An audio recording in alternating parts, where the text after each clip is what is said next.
guys, share ko lang itong nangyaring pang-snatch ng isang motorcycle rider dito sa isang siklista.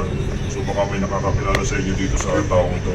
So ayan, biglang in-upload yung cellphone ng isang nadaanan niyang siklista. So panoorin yung maigi guys kung paano niya sinundan at pinlano yung kanyang masamang motibo. Ayan o, biglang in-upload.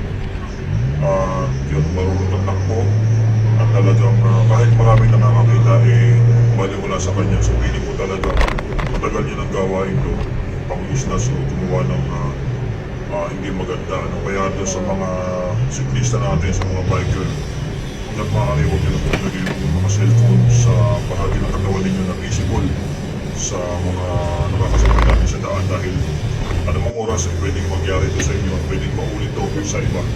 Kaya doon sa mga nakakakilala, baka may nakapansin o nakakakilala dito sa snatcher na to, so paki-report na lang sa pulis para mabigyan ng aksyon, dahil kawawa naman yung ating siklista na nag-i-enjoy lamang sa kaya kalsada, ganun pa